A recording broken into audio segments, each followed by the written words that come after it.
Essa primeira conferência é extraída de um artigo, escrito por um frade dominicano, contido num livro que foi editado nos anos 60, chamado A Espiritualidade do Lar. E o título é Matrimônio e Perfeição Cristã.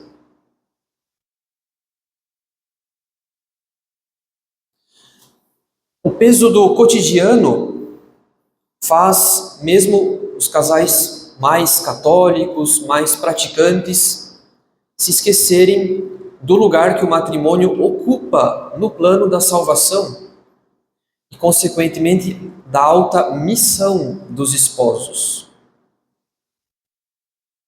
Quando nosso Senhor Jesus Cristo foi às bodas de Caná e transformou a água em vinho, ele manifestou por esse sinal o seu desejo de visitar o matrimônio a fim de sobrenaturalizá-lo.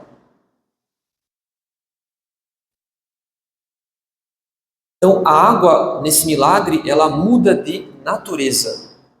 Ela é elevada a uma natureza superior por meio de um milagre. Ela se torna uma coisa mais excelente, que é o vinho. E assim também faz o sacramento do matrimônio. Ele eleva essa instituição natural do casamento a uma dignidade superior. E qual seria essa dignidade superior do matrimônio, que o sacramento vai elevar? O sacramento ele faz com que o casal não vise apenas constituir uma prole e realizar uma vida de amor mútuo. Mais que isso, o sacramento faz com que o casal vise multiplicar o número dos eleitos. Ou seja, o sacramento do matrimônio foi instituído como um celeiro de santidade. Multiplicar o número dos eleitos.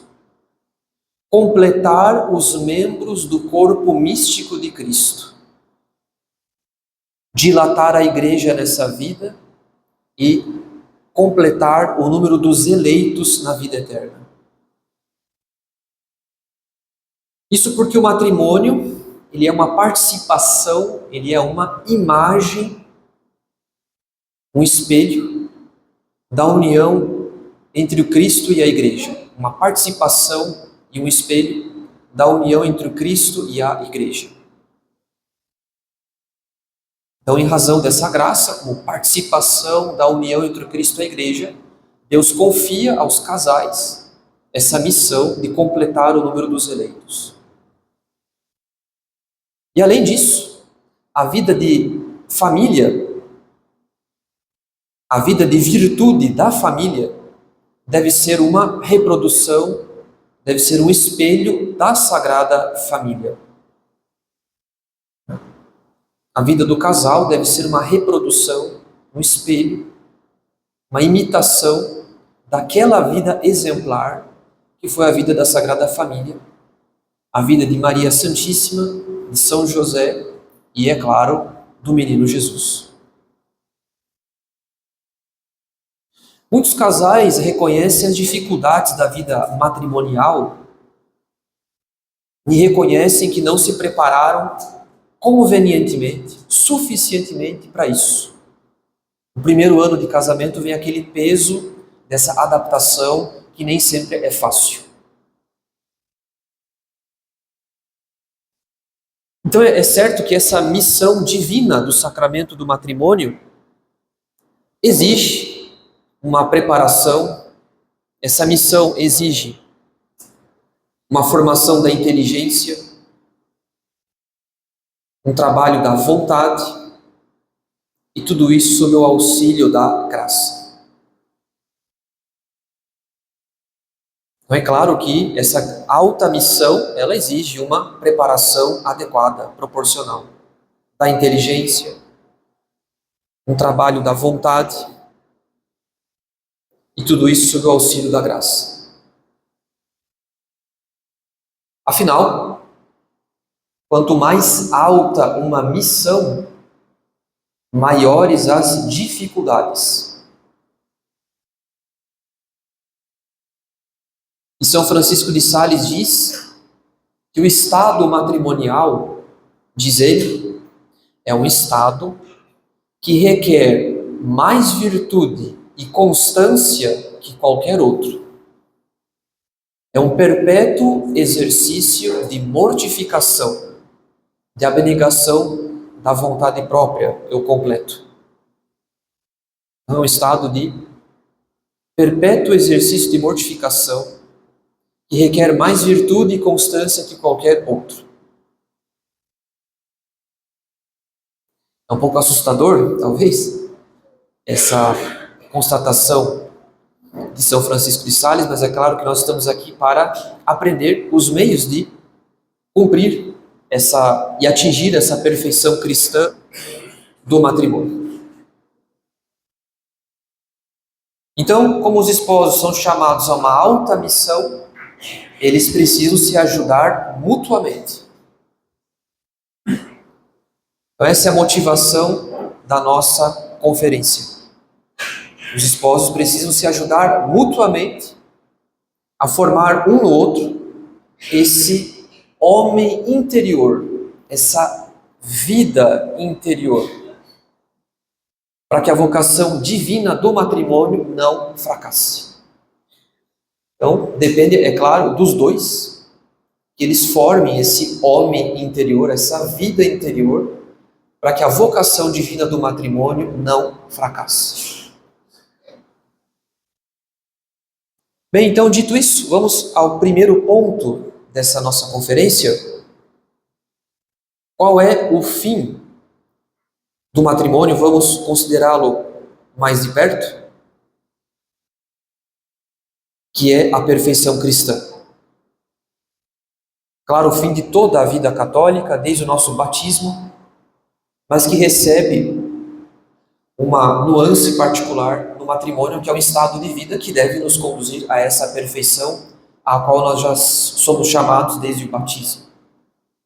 Então, o nosso fim é a perfeição cristã e o matrimônio é um meio para isso. O sacramento do matrimônio é um meio para isso. No batismo, nós recebemos a graça santificante, que é a nossa participação na vida do próprio Deus. No batismo, nós recebemos a graça, e a graça é essa participação na vida do próprio Deus. Nós somos como que enxertados em Deus.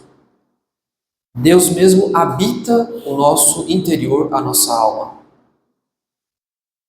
Nós somos agora templo da Santíssima Trindade. E como toda a vida, a graça sendo uma forma de vida, a participação na vida do próprio Deus, como toda a vida, a graça tende a crescer e desenvolver-se. É por isso que o autor que eu sigo diz o seguinte: se não o faz, se a graça não cresce e não se desenvolve em nossa alma, haverá como que uma monstruosidade contra a natureza. Agora está bastante vivo, está em debate a questão, está em pauta a questão do aborto. Nós sabemos que é uma monstruosidade interromper essa vida que foi gerada no ventre materno, pois a graça sendo uma vida, é uma monstruosidade que nós a interrompamos pelo pecado grave. Então, é uma monstruosidade que por pecados veniais nós também façamos obstrução ao progresso da graça e que por pecados graves nós interrompamos por completo essa vida em nós. Então, é uma monstruosidade contra essa vida que é a graça em nossa alma. Interromper o progresso dessa vida. Interromper o seu desenvolvimento. Toda interrupção de crescimento, toda paralisia é sempre uma anomalia, é sempre uma deformidade, algo contrário ao curso normal da natureza. Seria normal que a graça crescesse em nós, sempre. Mas em razão dos nossos pecados, ou nós fazemos obstáculo a esse progresso por pecados veniais, ou nós interrompemos por completo essa vida em nós pelos pecados mortais. Então, nós que nos acostumamos com as nossas quedas e reerguimentos na vida espiritual, nós perdemos de vista que a graça, sendo a nossa participação na vida do próprio Deus, a graça tende, como toda a vida, a crescer e desenvolver-se. E que se trata de uma anomalia, uma deformidade, alimentar obstáculos ao crescimento da graça, ou então fazê-la morrer em nossa alma pelos pecados graves. E, no entanto, Deus nos confiou essa dignidade de seus filhos adotivos. Ele nos confiou uma participação à sua própria vida. Ele nos confiou essa graça de sermos seus filhos adotivos e participarmos da sua própria vida. Ele ainda espera de nós que sejamos fiéis e retenhamos essa graça até o fim. Agora, mais que isso, quando Deus nos deu a graça pela primeira vez na pia batismal, Deus nos retirou de um estado de inimizade. Ou seja, nós somos resgatados de um estado de separação, de um estado de inimizade. E a cada confissão, nós somos resgatados de um estado de condenação, se houver pecados graves. A cada absolvição, Deus nos resgata. O que é que se espera de um resgatado? Alguém que foi resgatado gratuitamente pelo amor misericordioso de nosso Senhor. O que é que Ele espera de nós? Que nós produzamos as obras que Jesus Cristo espera de nós. Como resgatado, Ele espera de nós, seus resgatados, a produção daquelas obras que Ele espera de nós. Como seus resgatados. Ele nos tirou do domínio do demônio e nos transplantou para o seu reino, para o seu rebanho. Então nós que somos ramos de uma videira que é Jesus Cristo, essa mesma seiva deve circular em nós. As obras de Jesus Cristo devem estar presentes em nossa vida. Nós devemos, em nossas obras, mostrar que nós somos filhos adotivos do Pai, que nós somos os resgatados de Jesus Cristo em nossas obras. Como diz São Paulo, nós devemos manifestar o suave odor de Jesus Cristo. Nossas obras devem ter esse suave odor de Jesus Cristo. Do contrário, nós trairíamos aquele que nos resgatou por puro amor.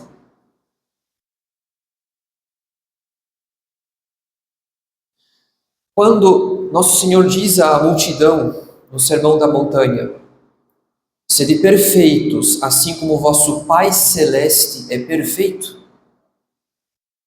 Jesus Cristo diz isso em campo aberto.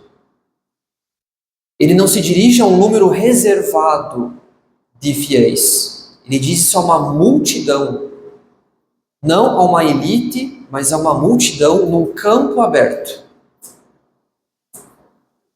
Então isso vale para cada um de nós. É uma lei da vida cristã. Imitar a perfeição do próprio Deus. Talvez aqui alguns se lembrem daquela história de Santa Teresinha, que ela disse ao seu confessor que ela queria ser santa e talvez até mais santa que a madre, Santa Teresa de Ávila. E o confessor disse que era para ela renunciar a um desejo tão pretensioso como esse, E Santa Teresinha responde ao confessor: mas Nosso Senhor não disse sede santos como vosso Pai Celeste é santo? Então ela, com o Evangelho, conseguiu mostrar para o confessor que o confessor tinha esquecido algumas lições do seminário. Normal, acontece. Não deveria, enfim. Então isso é uma lei de toda a vida cristã. Sede perfeitos como vosso Pai Celeste é perfeito. Então nós não podemos nos contentar com a simples posse do estado de graça. Só isso, estou em estado de graça, pronto, já basta. Porque não desejar o progresso da graça, equivale a negar que Deus seja infinitamente bom, infinitamente perfeito e amável, e que bastaria possuir um grau ínfimo do estado de graça, sem se esforçar para avançar e progredir. Então, é como se Deus não fosse tão amável assim, e bastaria amá-lo um pouquinho. Isso é falso. Deus é infinitamente bom, eu sempre posso amá-lo um pouco mais e muito mais. Então, uma injúria contra Deus, querer amá-lo um pouquinho. Eu já estou na graça, já faço melhor que muita gente. Não, eu não faço o que Deus espera de mim, por mais que eu faça melhor que muita gente. Mas eu ainda não faço o que Deus espera de mim. Então, todo batizado deve desejar a perfeição da graça, o progresso, a perfeição da graça. Mesmo que nós estejamos longe dessa perfeição cristã, o mínimo que nós devemos fazer é desejar, tender a essa perfeição cristã, visá-la, visar essa perfeição cristã. Mesmo que eu não possua, eu devo desejar a perfeição cristã. E é assim que nós nos mantemos no estado de graça.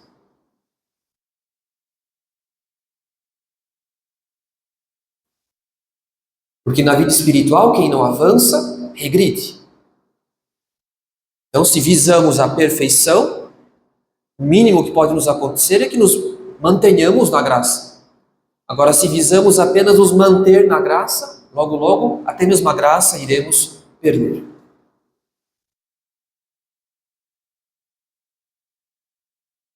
É verdade que Nosso Senhor diz no Evangelho: na casa de meu Pai há muitas moradas. Então tem lugar para todo mundo. Sim, mas todas elas são moradas de santidade. Cada um de nós foi chamado a uma santidade particular, a um lugar único no reino de Deus, que é só nosso. E mais uma vez, Santa Teresinha, inconformada, porque não poderia praticar aquelas penitências mais rigorosas das carmelitas, não conformada com isso, não conformada por ter certas imperfeições, certos defeitos, ela pensou: tem que ter um lugar para mim. Não é possível que Deus me dê um desejo, Deus suscite em mim um desejo irrealizável. Então, eu preciso encontrar um meio que eu consiga, por meio desse meio, ser santa. Então, ela encontrou a sua pequena via para que ela também pudesse ser santa. Então, há um lugar para cada um de nós. Nós devemos ter uma verdadeira fé nisso. Uma fé muito viva, muito particular, de que há um lugar único que Deus reservou para nós. Nós somos chamados a uma santidade particular. Deus nos aguarda na vida eterna com um lugar único que Ele reservou para nós. E nesse sentido, a nossa própria história de vida, com as suas feridas próprias, quem de nós nunca foi ferido? A terceira conferência vai tratar exatamente disso. Então, a nossa história de vida, com as suas feridas próprias, suas dificuldades próprias, as suas vicissitudes, seus obstáculos. A nossa história de vida, ela deve servir de ocasião para a providência manifestar nela essa capacidade infinita de produzir santidade. Então, quando olhamos para a nossa história de vida e pensamos, no meu caso, não tem chances, é porque nós já estamos duvidando desse poder de Deus de produzir santidade lá na minha vida. Do poder infinito de Deus de produzir santidade numa história de vida quebrada como a minha. Então Deus se serve de pessoas quebradas como nós para produzir santidade e manifestar tanto a sua onipotência quanto a sua bondade infinita. O seu poder de transformar miséria em misericórdia, ou seja, de manifestar misericórdia nas almas mais miseráveis, transformando miséria em perfeição. Então, mesmo a minha vida, do jeito que ela está, ela pode ser transformada em santidade. E Nosso Senhor diz isso no Evangelho: eu vim para que as ovelhas tenham vida e para que a tenham em abundância. Então devemos visar essa santidade. Ela existe, ela é possível. Nós devemos visá-la, tendendo a essa santidade. Mesmo que nós não a possuamos agora, a perfeição cristã, mas nós devemos tender para ela. Como diz São Bernardo de Claraval: quem não avança, recua. A flecha que não sobe está prestes a cair. Então, quem não avança, recua. A flecha que não sobe está prestes a cair.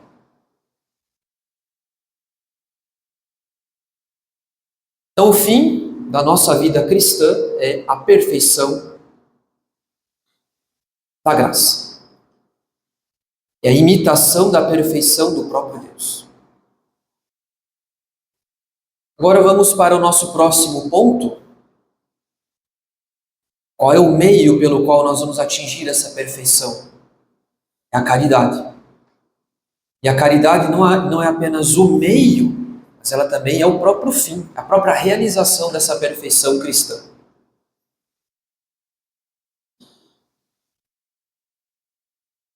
Mas antes de tudo, convém dar uma definição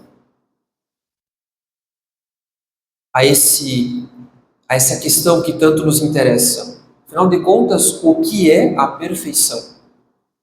O que é a perfeição? Sendo que para muitos católicos há um certo preconceito contra esse termo perfeição, porque quando falamos em perfeição, logo alguém diz: ah, você quer ser perfeito, você quer ser melhor que todo mundo.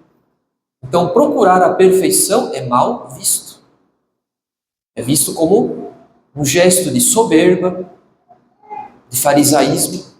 Então, as pessoas parecem que associam perfeição a um vício, a um defeito, e não ao progresso da nossa união com Deus. É como se fosse algo impossível. Na prática, o que está subentendido é que as pessoas veem a perfeição como algo impossível.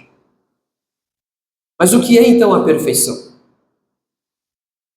A perfeição é aquilo que nos completa. Pela união com aquilo que é o nosso coroamento, o nosso fim. Quando nós nos unimos com aquilo que é o nosso fim, o nosso coroamento, nós nos tornamos perfeitos. A perfeição é aquilo que nos completa.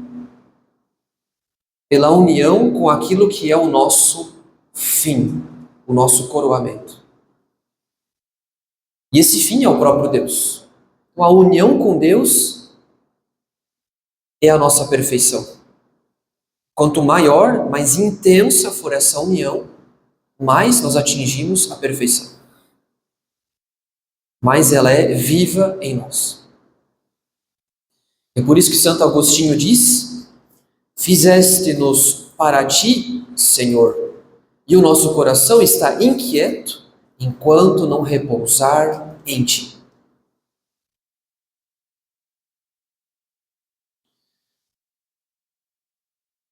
Então, nesse sentido, a virtude que produz essa união com Deus, que é o nosso fim, essa virtude que nos une a Deus, que cimenta essa união, é a caridade.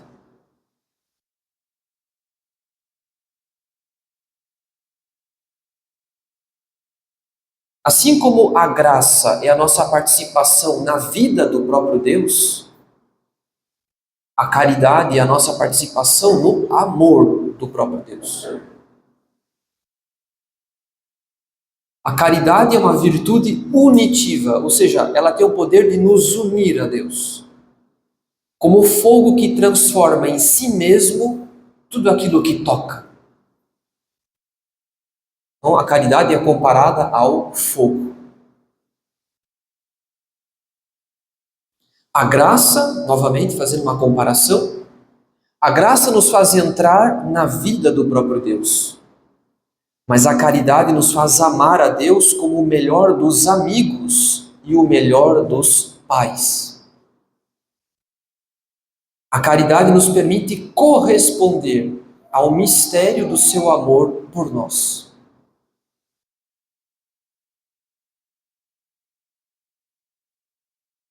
No entanto, a caridade é uma virtude una, ou seja, não há duas caridades. Uma que eu dirijo para Deus e outra que eu dirijo para o próximo. Nada disso. Há uma única virtude da caridade.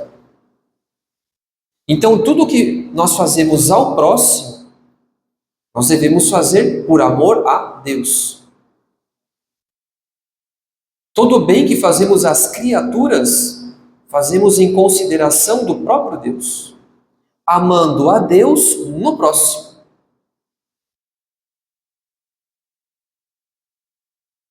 O objeto pode variar. Posso me dirigir a Deus diretamente ou indiretamente, através do próximo, mas em última instância, o fim é o mesmo.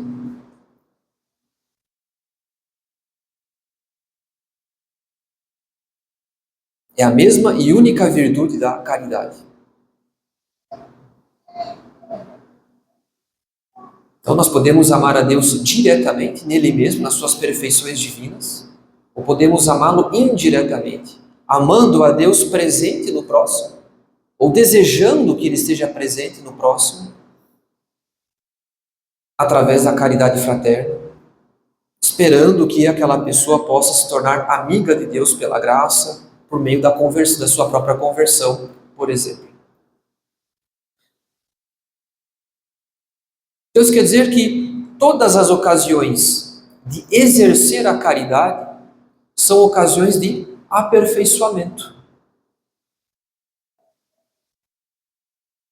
Cada vez que eu exerço a caridade, eu estou me aproximando do meu fim, que é a perfeição cristã, uma maior união com Deus.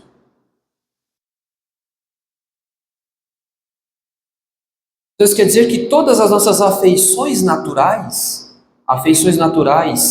pelo cônjuge, pelos pais, pelos filhos, todas essas afeições naturais podem e devem ser sobrenaturalizadas. Elas podem ser santificadas, elas podem ser divinizadas. Nós podemos transformar todas essas afeições em ocasiões para exercer a caridade. Porque além desse amor natural ao próximo, nós exercemos ali também um amor sobrenatural.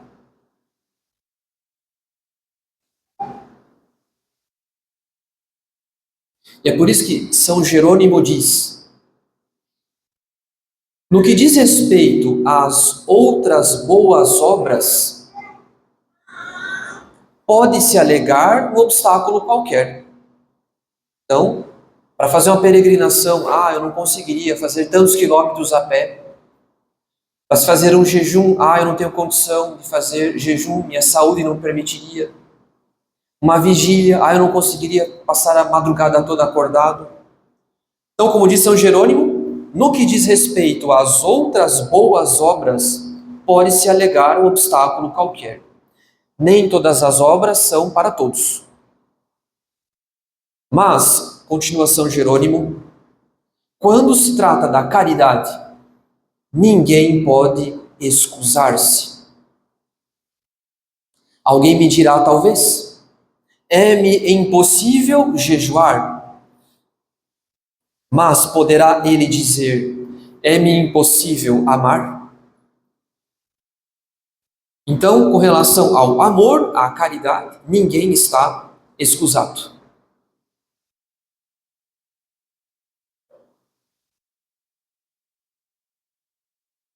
E São Jerônimo completa, não nos é dito, ide ao Oriente e procurai ali a caridade. Atravessai o mar em demanda do Ocidente e ali encontrareis a direção à caridade. Não, ela está no fundo do nosso coração. Porque não está em terras longínquas o que se exige de nós. Então nós não precisamos ir para longe, mudar de casa, mudar de apartamento, mudar de carro, mudar de emprego, mudar de cônjuge para se encontrar a caridade. Sobretudo isso em hipótese alguma. Bom, a não ser que haja um falecimento, mas não vamos tratar disso. Então, nós não precisamos ir para longe, trocar de emprego, de casa, de guarda-roupa, de carro para exercer a caridade. Ela está no fundo do coração.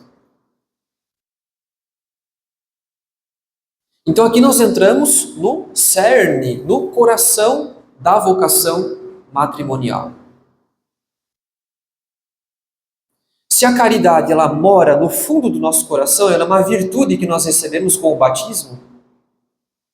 Se nós podemos transformar qualquer circunstância numa ocasião para amar a Deus no próximo, então o lugar onde eu poderei amar melhor a Deus é justamente ali na minha casa, com o cônjuge. É o meu estado de vida, com os meios que eu tenho, e não em outro estado de vida, com os meios que eu não tenho. Inclusive, São Francisco de Sales diz que o maior mal do mundo é que as pessoas querem estar onde elas não estão. O casado gostaria de estar solteiro, o solteiro gostaria de estar casado, o religioso, o sacerdote pensa que talvez seria melhor se ele tivesse escolhido outra coisa. O maior mal do mundo é que ninguém está feliz no estado que escolheu, ou no estado em que se encontra. A gente sempre pensa que em outro estado de vida nós estaríamos melhores, mais realizados. Isso é uma tentação, porque Deus, que é Pai, nos dá graças para nós vivermos bem o estado de vida que Ele me ajudou a escolher. Então não existe melhor estado do que o meu, para mim. Deus quer que eu seja santo e é possível no meu estado de vida, com os meios que eu tenho, nessa casa, com esse cônjuge, com esses filhos, com esse carro, e não em outro estado de vida e com meios que eu não tenho. Deus não me deu esses meios, então Ele está exigindo nada de mim, porque Ele não me deu esses meios. Se eu tivesse um outro carro, tudo seria diferente, mas Deus não me deu, pelo menos não por enquanto. Então eu preciso ser santo com esse carro, nessa casa, nessas circunstâncias, nesse estado de vida. Então nós não podemos perder de vista que o matrimônio é sim um meio de perfeição. Porque a caridade, ela está no fundo do nosso coração, e o sacramento do matrimônio também nos conquista, melhor, conquista para os casados, as graças que eles necessitam para santificar esse estado de vida. Agora vamos para um outro ponto, uma relação mais íntima entre matrimônio e vida de caridade.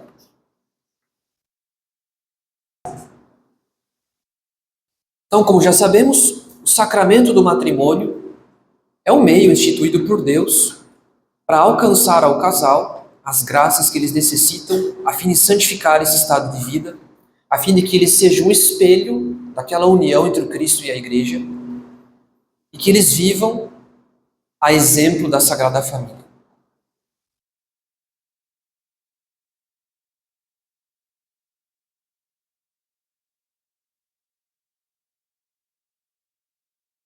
Então são duas as graças do sacramento do matrimônio.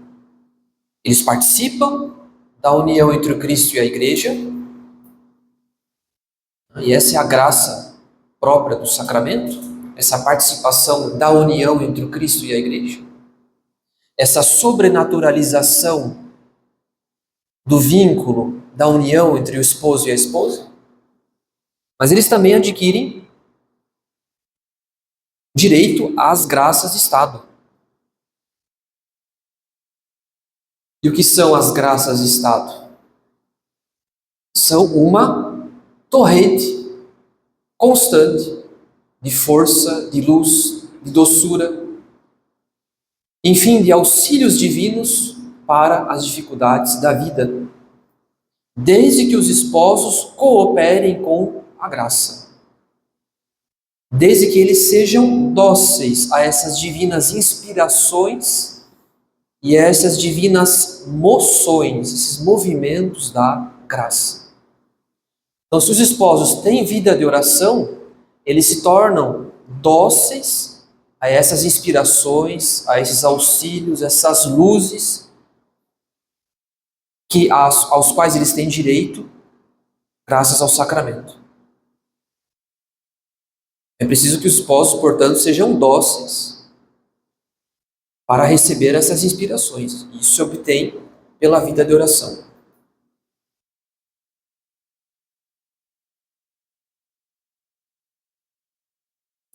O estado matrimonial ele possui uma certa semelhança com o mistério da encarnação. Assim como Nossa Senhora recebeu em seu ventre puríssimo o Verbo de Deus, gestando o seu corpo e depois nutrindo, protegendo e educando o menino Jesus, do mesmo modo, os esposos devem receber a vida de Nosso Senhor em suas almas, cultivando a vida interior, a fim de formá-la em seus filhos. Ou seja, a fim de gerar Jesus Cristo nas almas dos filhos. Como ninguém dá aquilo que não tem, os pais só podem gerar Jesus Cristo nas almas dos filhos, conduzi-los a uma vida cristã, se eles mesmos derem testemunho de uma vida cristã.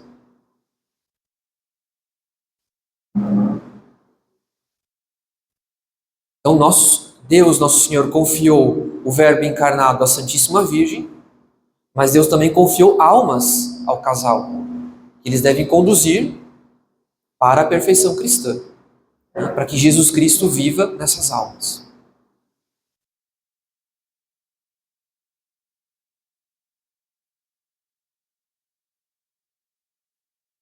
De tal modo, Deus estima o casamento e a família como um meio de se exercer a caridade, de se viver a perfeição cristã, que Jesus Cristo quis nascer de uma mulher e que ele quis experimentar na sua própria carne a fragilidade da infância. Então Deus foi gerado no útero de uma mulher durante 9 meses. Jesus Cristo também quis ser protegido por um pai de família na fuga do Egito, por São José, ao invés de ser defendido por um exército de anjos, sendo que ele podia muito bem.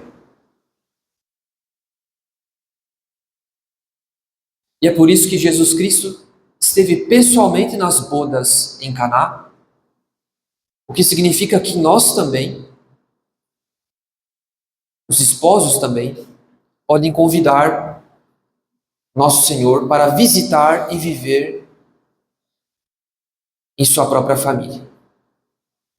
Então Jesus Cristo quis estar num casamento, significando que nós também podemos convidá-lo para visitar e viver em nossas famílias. Então isso tudo é sinal da importância e da dignidade que a providência atribui ao casamento e à família no exercício da caridade, que Deus quer fazer do casamento celeiro de santidade.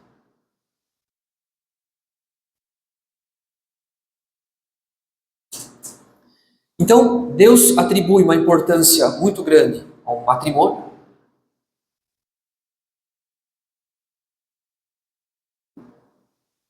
Mas será que o matrimônio seria um estado para se chegar à perfeição da caridade?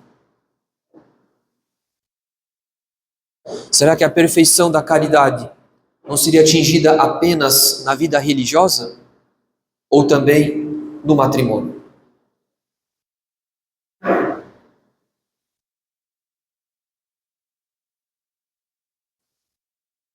Então nós devemos reconhecer que a perfeição da caridade não está reservada apenas ao estado sacerdotal e à vida religiosa.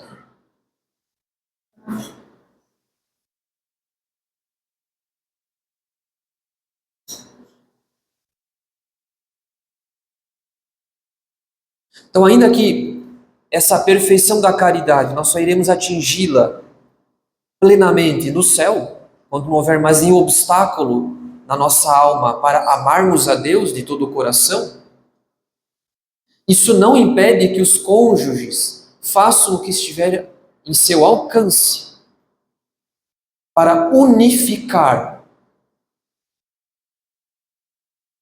as suas atividades, as suas energias no exercício da caridade.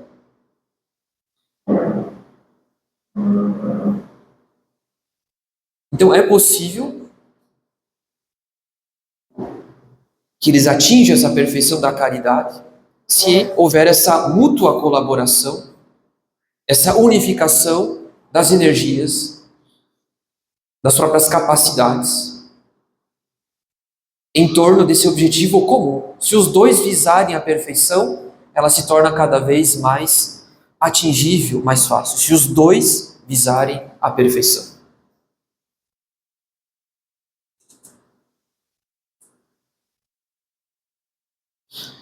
É certo que há muitos obstáculos para uma doação mais perfeita a Deus, por causa das dificuldades do cotidiano, choques de personalidade, o apego aos prazeres, à vida social,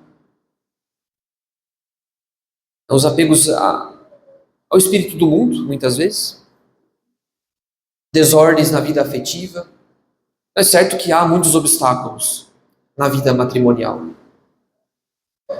mas isso não torna a santidade impossível ou inatingível para os esposos. Então, no matrimônio, a perfeição cristã, ela possui três notas, três características. A perfeição cristã, ela é possível, ela é difícil e ela é obrigatória. Nós devemos tender para ela, tender para a perfeição cristã. Então, no matrimônio, a perfeição cristã, a perfeição da caridade, é possível. No entanto, difícil e, não obstante, obrigatória. Ainda que difícil, devemos tender para ela, porque ela é possível. Da parte de Deus, não faltarão nunca os meios. Da nossa parte, muitas vezes o que falta é uma fé viva nessa possibilidade da santidade matrimonial.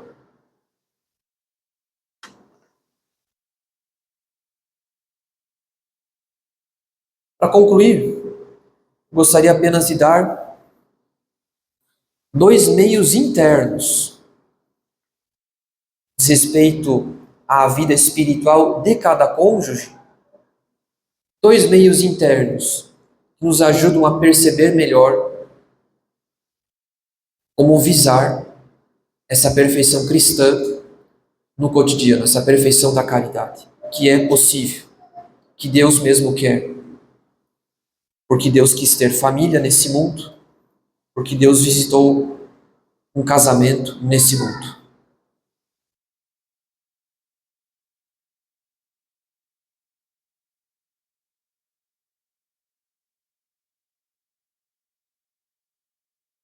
Então, o primeiro meio interno da alma de cada um, para se viver a caridade, é o próprio exercício da caridade entre os cônjuges.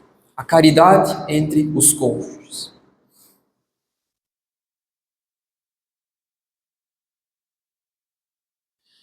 Nós sabemos que o matrimônio possui duas finalidades. O fim primário, a geração e a educação da prole.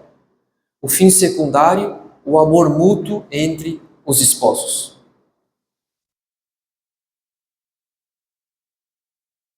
E esse amor mútuo, muitas vezes parece ser um obstáculo para a perfeição da caridade. Por causa daquilo que São Paulo diz. O casado preocupa-se com as coisas do mundo, procurando agradar a sua esposa. E o mesmo vale para a esposa. A casada cuida das coisas do mundo, procurando agradar ao marido. Então parece que esse amor mútuo é um obstáculo para que os casados se deem a Deus e amem a Deus de todo o coração. Mas o que é preciso observar é que esse amor ao cônjuge, ele é tão importante que ele condiciona a própria ordem da caridade na vida matrimonial. Quer dizer, na ordem de pessoas a serem amadas pelos cônjuges, estão lá, em primeiro lugar, está lá em primeiro lugar o próprio cônjuge. Então esse amor, essa afeição pelo cônjuge, condiciona a própria ordem da caridade. O primeiro objeto da caridade de um cônjuge é o seu cônjuge.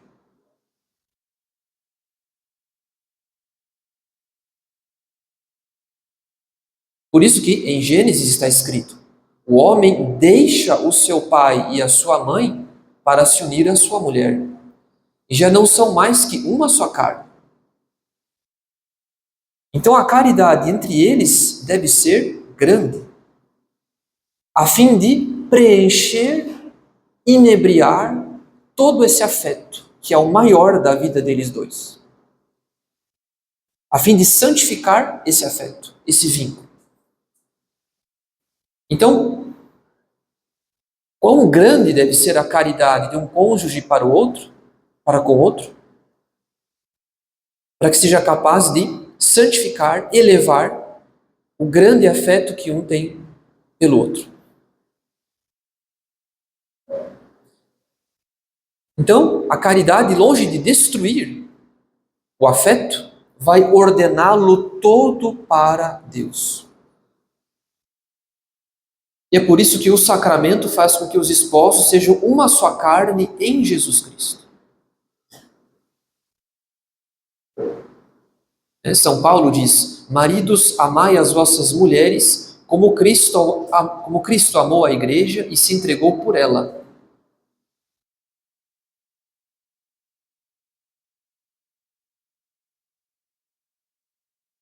Então, enquanto a união do corpo não for acompanhada da união da alma, os esposos estão separados entre si, ainda que estejam casados no sacramento do matrimônio.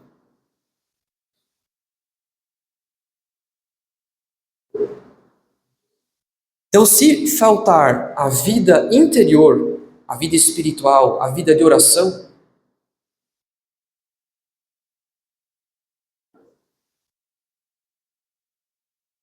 os cônjuges deixam de lucrar aquelas graças de Estado às quais eles têm direito pelo sacramento.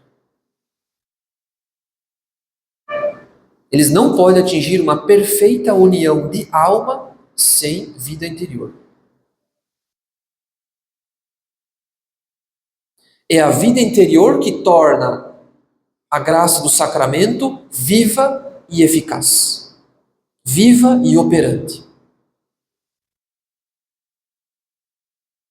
Foi Jesus Cristo que selou a união dos esposos. É Jesus Cristo que pode garantir a frutificação dessa graça se os esposos permanecerem unidos a Ele. Foi Ele que selou, é Ele que irá frutificar, se os esposos permanecerem unidos a Ele.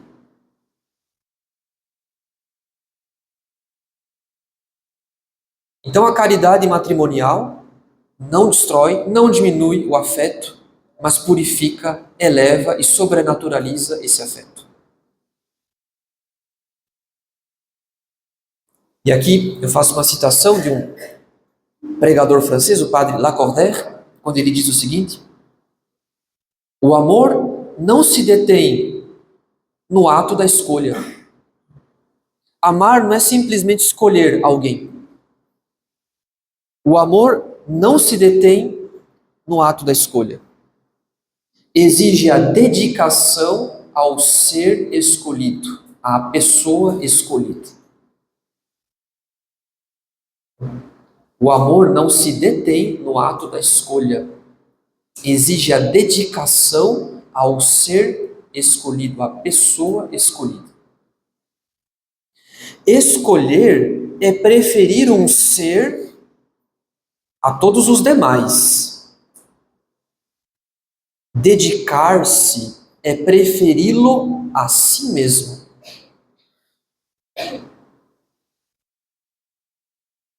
Há uma diferença entre escolher alguém e dedicar-se a alguém. Quem se dedica prefere o outro a si mesmo. E continua o padre Lacordaire: a dedicação é a imolação de si ao objeto amado. Quem não vai até esse ponto não ama. Sem dedicação, o amor não atinge o seu termo.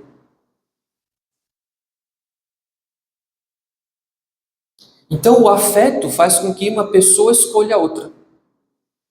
Mas é a caridade que faz com que um se entregue, se sacrifique, se dedique a outro. E como no matrimônio é um campo aberto de dificuldades, então ele é um campo aberto para o sacrifício, para a dedicação. Então o que vai conduzir os esposos à santidade é esse espírito de sacrifício, que se contrapõe ao espírito de egoísmo. Eu só quero aquilo que me convém, a minha vontade. Não, o espírito de sacrifício. O que é o melhor para ambos. E sobretudo, é claro, pensando nos filhos.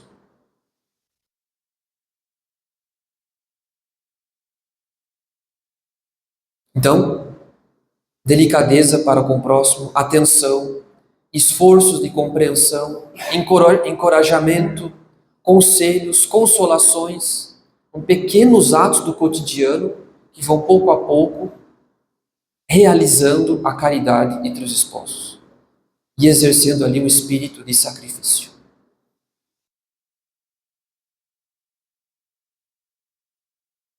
E por fim, um segundo meio interno para se viver a caridade no matrimônio: sobrenaturalizar a vida pelo olhar de fé. Então, o olhar de fé.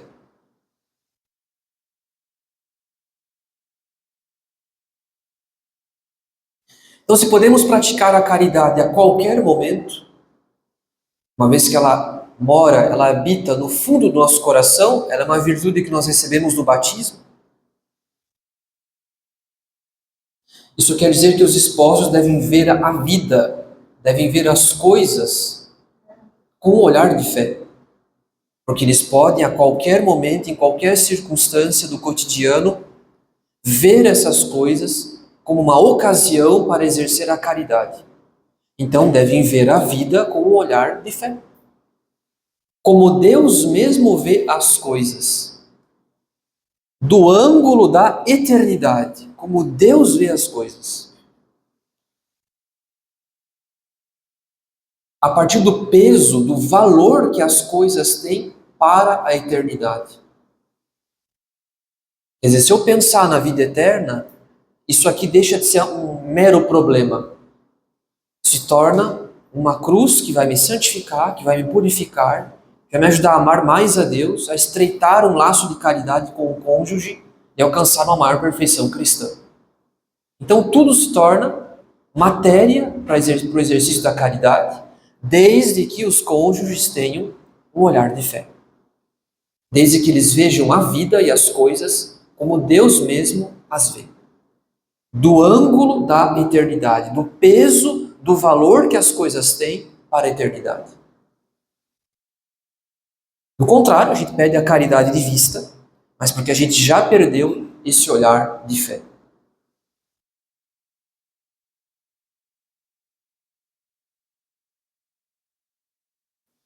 Agora, para que nós tenhamos esse olhar de fé, nós precisamos crer na providência. Crer no amor paternal de Deus por nós.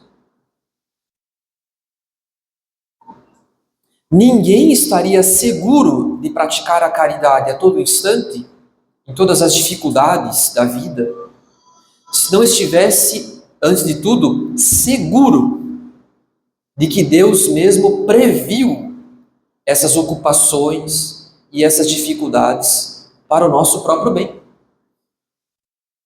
Desde toda a eternidade, Deus previu que nesse momento talvez eu estaria desempregado, ou com uma doença na família, ou com qualquer outra dificuldade no próprio trabalho, e assim por diante. Desde toda a eternidade, Deus previu essas dificuldades para o nosso próprio bem. Então, por mais misterioso que isso pareça, nós devemos ter fé nesse amor paternal e providente de Deus, que previu essas circunstâncias e que as ordenou para o nosso bem.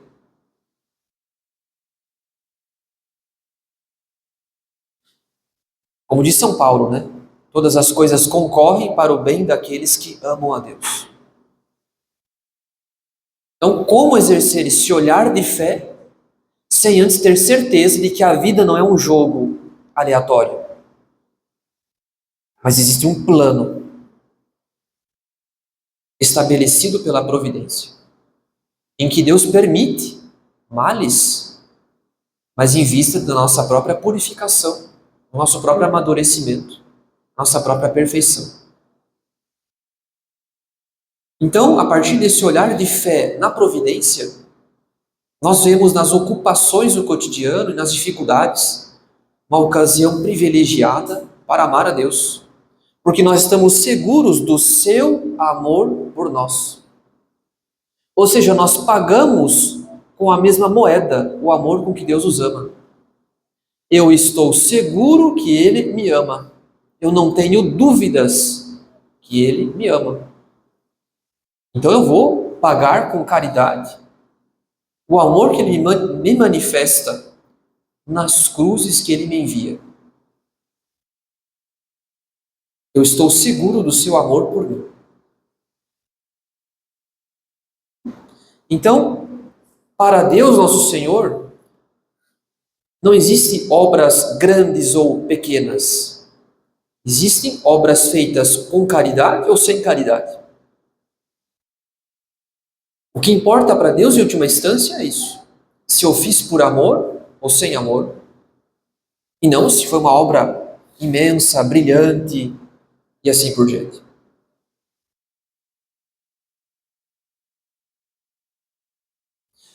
Quando Nosso Senhor disse a Nossa Senhora e a seu pai adotivo: "Por que me procuráveis? Não sabíeis que devo ocupar-me das coisas de meu pai?" Aquela cena do reencontro, né, quando Nosso Senhor tinha 12 anos. "Por que me procuráveis? Não sabíeis que devo ocupar-me das coisas de meu pai?" Se nós não conhecêssemos o relato bíblico, a continuação do relato bíblico, o que é que nós esperaríamos? Ele ficaria ali. Estou me ocupando das coisas de meu pai. Então, se nós não conhecêssemos a continuação do relato bíblico, nós esperaríamos que ele permaneceria no templo e que ele não retornaria à casa dos pais. Mas o texto da Sagrada Escritura, do Evangelho, é muito claro. Em seguida, desceu com eles a Nazaré e lhes era submisso. Ou seja, ele se ocupou das coisas de seu pai, sobretudo na vida doméstica, sobretudo na vida de filho. A sabedoria encarnada quis ter uma vida de filho. Então, ele se ocupou das coisas do pai, sobretudo na casa do pai adotivo, onde ele viveu a maior parte da sua vida, até os 30 anos. Então, até os 30 anos, a vida de Nosso Senhor foi absolutamente insignificante, porque ele apenas cumpriu as virtudes domésticas e nada mais. Então, se nós desprezamos a nossa vida, nós estamos também desprezando a vida que Jesus Cristo assumiu durante 30 anos. Aquelas virtudes domésticas, simples, ordinárias do cotidiano, que foi onde ele durante mais tempo, realizou a vontade do Pai. Claro que a máxima manifestação da obediência de Jesus Cristo foi na cruz, mas a maior duração foi na casa de Nossa Senhora e de São José. 30 anos praticando apenas virtudes ordinárias, sem realizar nenhum milagre. Então nós não podemos desprezar essa vida que Jesus Cristo quis assumir para si, onde ele realizou durante mais tempo a vontade do Pai.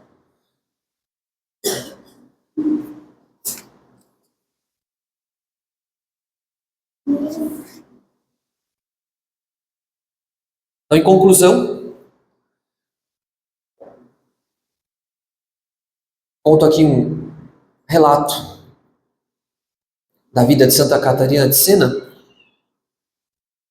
Uma vez, uma alma disse a Santa Catarina que ela não acreditava que poderia se tornar santa por causa de suas numerosas ocupações temporais, as ocupações da vida, do cotidiano.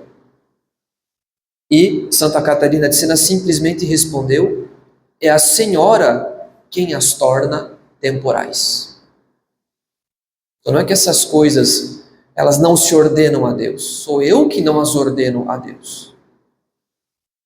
E sou eu que não creio na santidade do estado matrimonial, pelo menos não na prática, porque não estou tomando os meios necessários, não estou me preocupando, não estou estudando, não estou rezando, não estou frequentando os sacramentos. E é claro, essa fé vai se tornando cada vez mais morta. E se essa fé está morta, ela não produz fruto, como um galho seco também não produz frutos. Nenhum de nós combateria por algo, lutaria por algo, se nós soubéssemos que é impossível. Nós só combatemos por uma coisa que a gente julga minimamente atingível, realizável. Então, o primeiro passo para se atingir a santidade matrimonial é crer nela. Se eu não creio que ela é possível, se eu não considero a possibilidade da santidade matrimonial, eu não vou lutar por ela. Agora, como é que eu posso crer se a minha fé está morta? Não me dou ao trabalho de continuar lendo, estudando as questões de fé, de doutrina, de vida espiritual. Não estou fazendo esforço para ter vida de oração, para frequentar os sacramentos, para ter oração em família. Então, é claro, essa fé se torna morta, e quando se torna morta, ela não produz fruto. A primeira coisa para se atingir a santidade matrimonial é crer nela. Com fé viva. Ou seja, procurando ter vida interior e os meios que nos mantêm, nos fazem crescer na vida interior.